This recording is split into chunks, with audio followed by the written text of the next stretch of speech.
All right, picking up where we left off and where this problem got a little bit crazy off the rails. So, the statistics teacher at the high school was concerned about the potential bias in the survey, and they should. It was biased. To obtain a potentially less biased estimate of the proportion, the stats teacher used an alternate method. So, a random sample of 300 were selected. Each student was given the following instructions: flip a coin. If it's heads, you must respond no, regardless of whether you regularly recycle. So this is a really strange way of doing that, but potentially could work because then it blinds the AP, the environmental science teacher, so that when you respond no, the environmental science teacher won't judge you. So this is a strange setup, but it's not entirely invalid. What is the expected number of students from the sample of 300 who would be required to respond no? Well, it's a coin flip, so it should be half of them. And this one I hope people got through. It's just half of 300. We're expecting 150. The results of the sample showed that 213 of the 300 students responded no. Based on the sample of, sounds like there's an announcement. All right, that announcement ended. So 213 of the 300 selected students responded no. So of those 300, we had 213 of 300 who said no. However, we know that roughly half of them had to say no regardless. So take away the ones who were, I'll just call them a forced no, which leaves 63 I'll call legit no's. So that wouldn't be 63 out of the total 300. We're talking the 63 out of the sample of 150 now.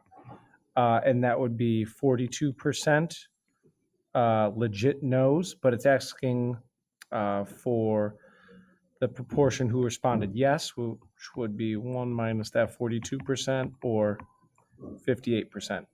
Again, the answers have not been released. That's how I worked out this problem.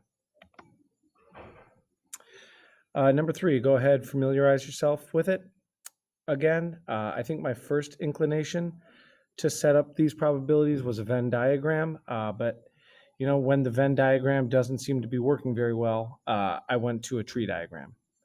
So, what is the probability that a randomly selected child born in the region is left-handed? Well, there's that announcement again.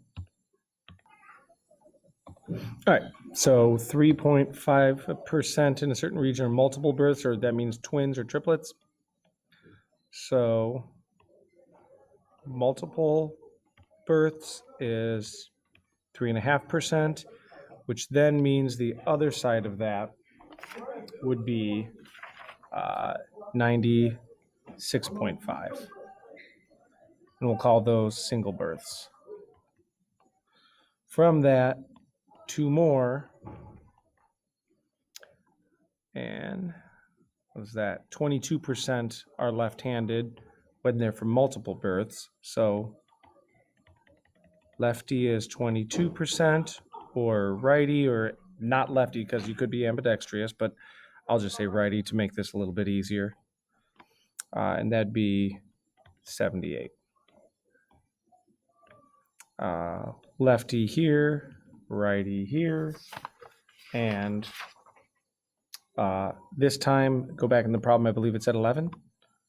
Of the children who were born in the region from single births, 11%, right. 11%, so that means 89%. Take a second, multiply them out. Probably don't need that much room. So less than 1% are multiple births and lefties. About 3%, or 273, are from multiple births but righties.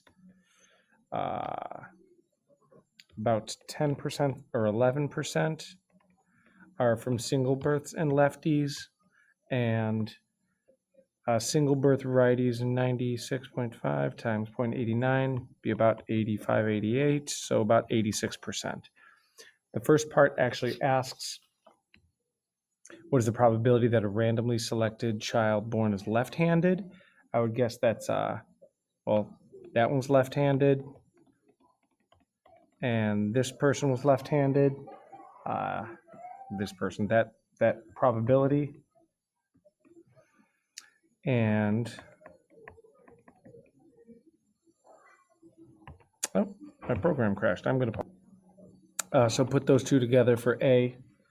You should have gotten something like 11%-ish.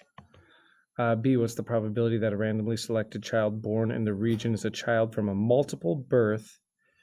So multiple birth given that the child selected is left-handed. So if it's both over given, a multiple birth,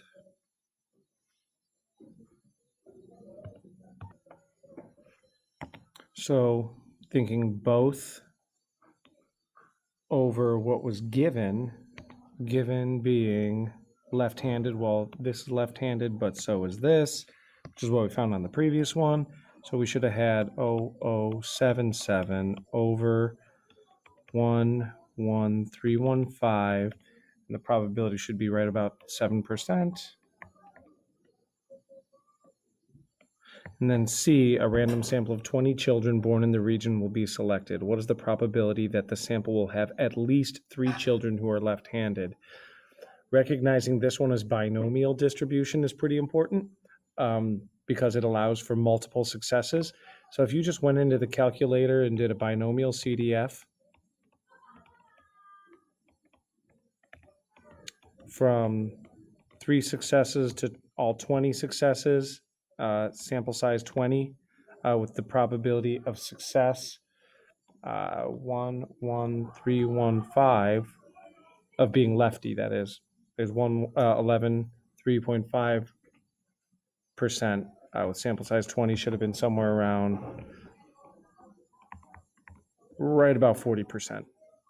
I'm going to put 4 on the next video.